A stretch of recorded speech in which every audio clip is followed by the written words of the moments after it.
Hey everyone, I'm Cynthia. Welcome to EWA channel. Really hope you don't brush off this video. Brush off this video. What does that mean? To brush off something is a phrasal verb. Now don't panic. Don't freak out. Phrasal verbs sound big and scary and they're everywhere in English, but we're gonna do it together and we're gonna make it really easy to understand a specific category of phrasal verbs. Phrasal verbs that end with the word off. But before we get started, go down to the comments and write yes or no. Yes if you love phrasal verbs and no if you don't love phrasal verbs. So hit subscribe and we'll jump right in. Little word, off, O-F-F, usually has two general meanings. And if you can remember these two general meanings, when you see a new phrasal verb that uses the word off, most of the time in context you can understand it. One of those meanings is move away, away. So off. It's a way to release or detach or separate from something. The second meaning is to prevent or stop. So one, movement away. I hope you're saying this with me. And two, prevent, stop. The specific examples we look at today will all fall into one of these two categories and sometimes both. So here's our first example. To blow off someone or something. So maybe you're thinking to blow off. So again, remember off means to separate from, move away from, or stop. So if you literally blow off something, it gets separated. If you blow off a person, you're ignoring them. You're not paying attention to what they say. So for example, if you're in school and you have a disrespectful student and the student is not listening to the teacher, you can say, hey, don't blow off the teacher. You need to listen and be respectful. To blow off can also be to remove with physical force. So for example, the bomb blew off the roof of the house. So it physically removed the roof of the house and separated it. Blow off. To remove or to ignore someone or something. Our next phrasal verb is to brush off. Now literally, if you have a dog, for example, and you brush off the fur, you're separating the fur from the dog. In the same way, if you brush off a comment, you ignore it, you separate it from you. So if somebody says, your English is terrible, you are not going to listen to them and you're going to brush them off or brush off the mean comment. You're going to separate yourself from the mean comment. You can also, like we said with the dog, you can physically separate something from a surface. So you pet that dog and you separate the dirt and the hair from the dog. To call out something means to stop it or cancel. So for example, you say, my two friends were going to get married, but they decided to call off the wedding, to cancel, to stop it from happening. Also, call off a list of names. The idea there is that if you imagine you have names on a piece of paper and you're going to say them out loud, you're removing those names from the paper.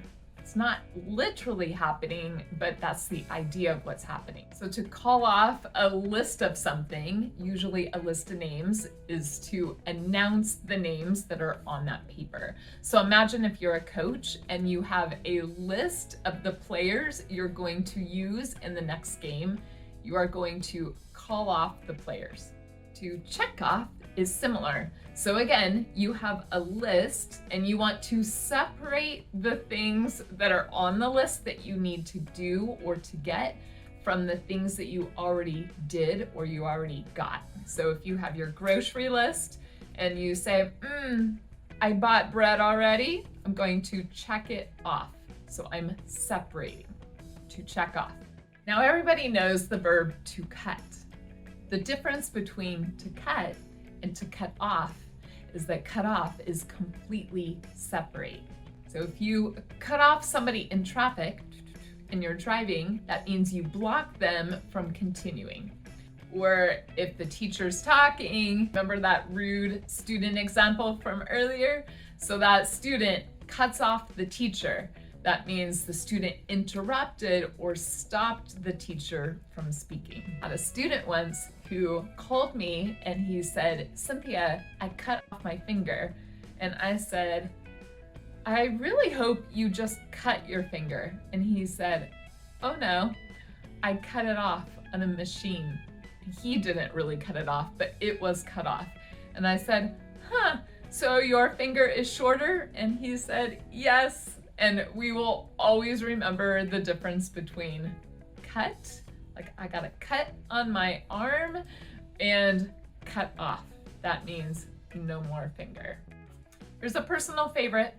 To doze off is to fall asleep. So what's happening here is that you're stopping yourself from being awake, or you're removing yourself, separating yourself from being awake. So if you doze off, simply means to fall asleep. Often we use that to talk about something that happens during the day. So maybe you're in class, or maybe you're at a work meeting and you're really tired. So you start to do this and you think, "Oh, I have to pay attention. I can't doze off." To drop off something means to unload or deliver. We use this a lot for people as well as products. So for example, if my daughter says, "Hey, can you please take me to my friend's house?" And I say, "Sure, I'll drop you off in a few minutes. I'll take you, and I will drop you off at your friend's house." What's happening? I'm separating from my daughter. Again, remember the two definitions of off: to stop and prevent, and also to move away from. If you fence off something, you completely separate that area with a fence. So again, to separate, so you know what a fence is, and then you see fence off. You know that area is completely separated. It's enclosed. To go off about something or on someone means a few things. One, it's when you explode with anger. You're super upset. So it's this movement away from yourself. These emotions inside are going to come out of you and move away from you. Sometimes a good thing, sometimes not. So for example, if you say, "She went off on her boss, so she got fired." She went off on her boss. That means she got really angry at her boss. We can also say to go off to describe a physical explosion. So for example, a bomb goes off. We also use it to describe a sound that happens specifically with an alarm. My alarm went off, past tense, my alarm went off at 6 o'clock this morning.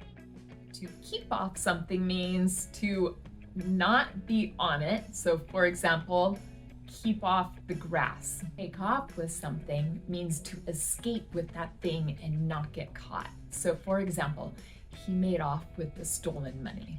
So you have this thing and you're going to separate it from where it should be. So if you steal something, you're removing it from where it should be. To pay off something or someone also has a few different meanings. For example, if you pay off all the money you own on your car, now it's completely yours. You paid off your debt. So you separated yourself from the money that you owed the car company. We also say, "Oh, all those years of hard work in English really paid off." They paid off. That means I got what I put into it, maybe money or time or effort. It paid off. So I'm separating myself from all the work involved. And one more phrasal verb with off is to pull off. To pull off something is to do something difficult to achieve something difficult. So for example, if you say to your friend, "Wow, you moved to a new country, learned a new language, and got an incredible job. I don't know how you pulled that off. How did you do that difficult thing? So if you pull something off, you do something that's challenging or difficult, something that not everybody can do. And that's definitely you and all of us because we're learning a new language. Share your favorite phrasal verb that we talked about today or another phrasal verb that you know with the word off and tell us in the comments. Be sure to check below in the description to find other learning opportunities and to come back soon for our next video.